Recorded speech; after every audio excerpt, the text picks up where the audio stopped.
Praise the lord. ప్రభువైన యేసుక్రీస్తు నామములో ఈ ఉదయకాలమందు మీ అందరికీ కూడా శుభములు తెలియజేస్తూ ఉన్నాను.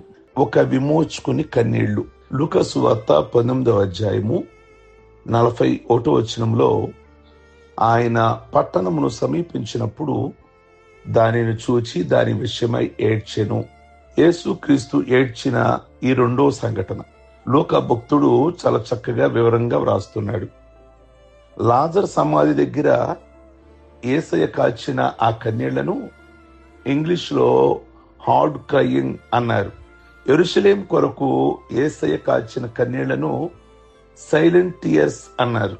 అక్కడేమో రోదన, లాజర్ సమాధి దగ్గరేమో రోదన, ఇక్కడేమో హృదయ వేదన. రెండు ఒకటే ఏడుపు కాదు. అక్కడ కాస్త బాధగా, బాగా గట్టిగా రోదన, అందుకే హార్డ్ క్రయింగ్ అన్నారు. ఇక్కడేమో యెరూషలేము అనే పట్టణాన్ని చూసినప్పుడు ఆయన సైలెంట్ టీయర్స్ అంటే హృదయ వేదన, కన్నీళ్లు యేసయ్య చెక్కిల నుండి సైలెంట్ గా జారవాడుతున్నాయి. మొదట ఒక స్నేహితుడి కోసం, తదుపరి ఒక పట్టణం కోసం, ఆ పట్టణవాసుల కోసం ఈ కన్నీటి కారణాలు చాలా ఉన్నాయి. మొదటి విషయం ఏంటంటే, యెరూషలేము పట్టణానికి ప్రాచీన కాలం నుండి ఎంతో పేరు, మరెంతో ప్రఖ్యాతులున్నవి. ఇది దేవుని పట్టణంగా పిలువబడేది. ఇశ్రాయేలు రాజ్యానికి కేంద్ర స్థానంగా ఉండేది. ఇక్కడ ఈ యెరూషలేము అనే పట్టణంలో ఒక మంచి దేవాలయం కూడా ఉంది. అది యెరూషలేము దేవాలయము అంటాం కదా.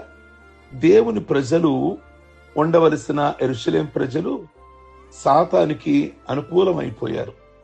దేవుని పట్టణంగా పిలువబడవలసింది ఇది సాతాను నిలయమైపోయింది. నవవధువుగా ఉండి సృష్టికర్తను పరిణయమాడవలసిన స్థితి. అయితే ఆ పరిస్థితులు లేవు. ఆ పట్టణంలో దేవునికి పట్టణంగా ఉండవలసిన ఆ పట్టణము సాతాను పట్టణంగా మారిపోయింది. ఒక పెళ్లి కుమార్తెగా ఉండి సృష్టికర్తను పెళ్లి చేసుకోవాల్సినటువంటి ఆ పట్టణము, ఆ పరిస్థితులు అక్కడ కనబడలేదు. అందువల్ల ఆ పట్టణం కోసం యేసయ్య హృదయ వేదన, రోదన చేశారు. మరో విషయం ఏంటంటే, ఆ మాటలు అక్కడ రాస్తారు కదా, 19వ అధ్యాయం 42వ వచనంలో లోకాలో మనస్కరించలేదు, సమాధాన సంబంధమైన విషయాలు మీరు మనస్కరించలేదు, ఇది ప్రభు యొక్క అభియోగం. శాంతి సంబంధమైన విషయాలకు బదులు సాంఘిక, ఆర్థిక, రాజకీయ విషయాల్లో నిమగ్నం అయిపోయింది ఆ పట్టణం. ఆధ్యాత్మికంగా చాలా ఉండవలసిన పట్టణము క్షణం తీరిక లేనిదిగా మారిపోయింది. అంటే యెరూషలేము పట్టణం అనగానే ఒక భక్తి భావాలు కలిగిన పట్టణంగా ఉండాలి. అది ప్రభు అలా చూడాలనుకున్నారు ఆ పట్టణాన్ని, యెరూషలేము పట్టణాన్ని. కానీ మరి ఇది ఎలా తయారైంది? వ్యాపార పరంగా గాని, రాజకీయ పరంగా గాని గొడవలు, సమస్యలతో తయారైపోయింది. ప్రియమైన దేవుని బిడ్డలారా, పెండ్లి కుమార్తెను చూచి పెండ్లి కుమారుడు సంతోషించినట్లు నీ దేవుడైన యెహోవా నిన్ను గూర్చి సంతోషించును అని యెషయా గ్రంథము 62:5 వచనంలో అక్కడ వ్రాయబడి ఉన్నది. పెండ్లి కుమార్తెను చూచి పెండ్లి కుమారుడు ఎలాగైతే సంతోషిస్తాడో అలాగున ఆ పట్టణాన్ని చూచి ప్రభు సంతోషించాలి అని అనుకున్నారు. గాని ఆ పెండ్లి కుమార్తె కనగాని, అందం గాని అది పోగొట్టుకుంది. మరో విషయం చెప్పాలంటే లూకా 19:43లో ఉంది, ప్రభు నిన్ను దర్శించిన కాలము ఎరగలేదు. ఎన్నోసార్లు యెరూషలేమును ఆయన విమోచించాలని ఆశపడ్డాడు, కానీ వారు ఆయనని విస్మరించారు. ఈ విమోచకును గుర్తించలేకపోయారు. మరెన్నోసార్లు యెరూషలేమును ఆయన దర్శించాడు, కానీ పట్టించుకున్న నాథుడే లేడు. పాపపు శృంఖలాల నుండి, శాపపు బంధకాల నుండి విమోచించాలని యేసయ్య వెళ్ళాడు, కానీ అవేమీ వారికి పట్టనట్లుగా నటించారు. మరో విషయం ఏమిటంటే, ఈ పట్టణమును ప్రభు యొక్క భద్రతను తృణీకరించింది. ఎన్నోసార్లు యెరూషలేమా యెరూషలేమా, ప్రవక్తను చంపుచూ నీ యొద్దకు పంపబడిన వారిని రాళ్లతో కొట్టుచూ ఉండుదానా, కోడి తన పిల్లల రెక్కల క్రింద ఎలాగూ చేర్చుకునో అలాగే ఎన్నో మార్లు నేను నీ పిల్లలను చేర్చుకోవాలి అనుకున్నా మీరు వల్లకపోతిరి.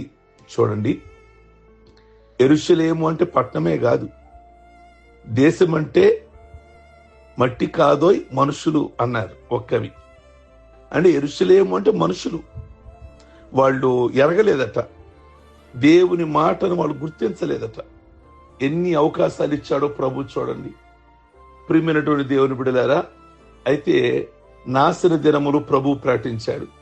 ఎన్ని మార్లు చెప్పినా వినిపించుకోలేదు.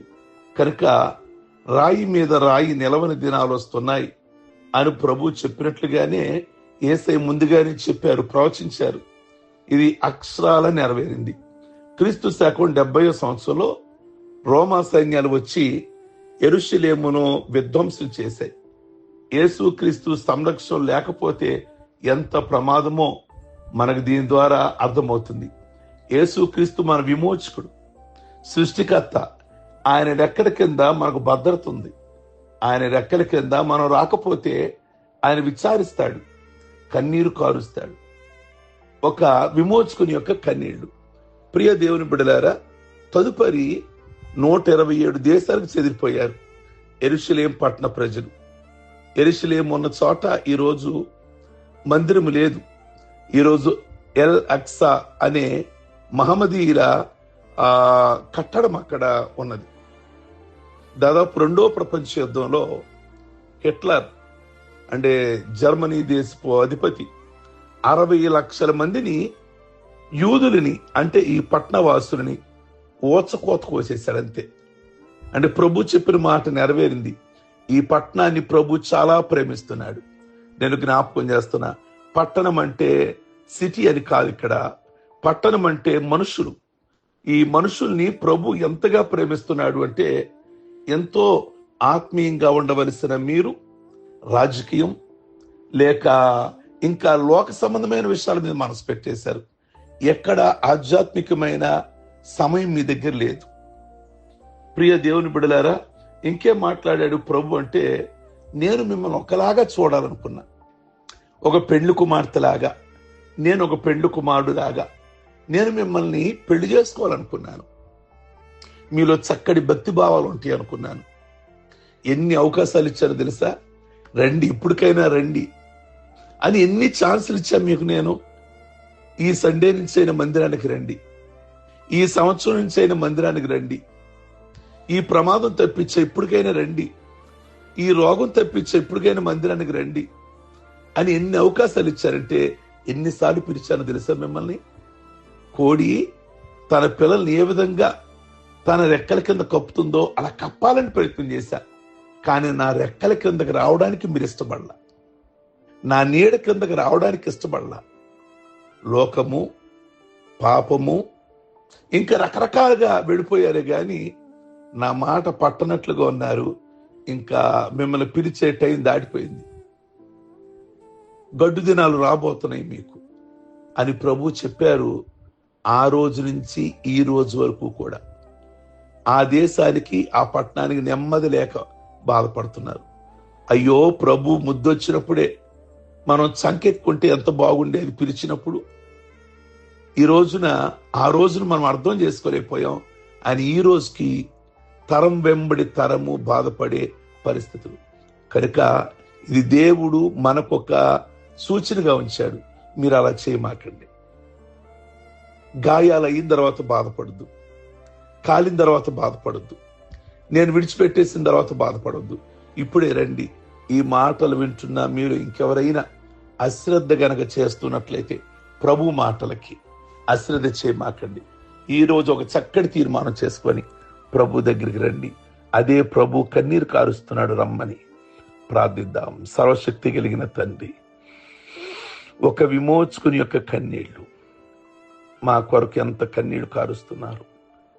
ఇంకా రాని జనాంగం ఎవరైతే ఉన్నారు, మీ మాటలకు లోబడ్డని ప్రజలు ఎవరైతే ఉన్నారు, లోకం మీద, వాటి మీద, వీటి మీద మనసు పెట్టి మీ పిలుపును వ్యర్థంగా భావించే వారు ఎవరైతే ఉన్నారో, రాబోతున్న ఉగ్రతను తప్పించుకోవడానికి ఇప్పటికైనా వారిని దర్శించి మాట్లాడి, ఇదే అనుకూలమైన సమయము, ఇది మనకు ప్రభు ఇచ్చినటువంటి సమయము అని జ్ఞాపకం చేసుకొని అందరూ కూడా మీ సన్నిధికి రావడానికి కృప దయచేయండి.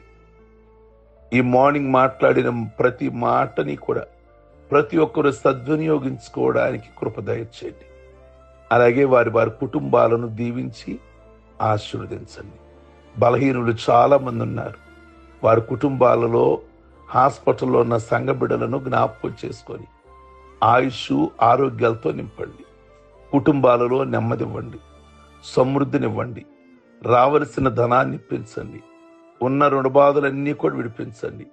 వారి వ్యాపారం, వారి చేతి పనులు, వారి ఉద్యోగాలు, వారి వాహనాలు మంచిగా దీవించండి, ఆస్వాదించండి.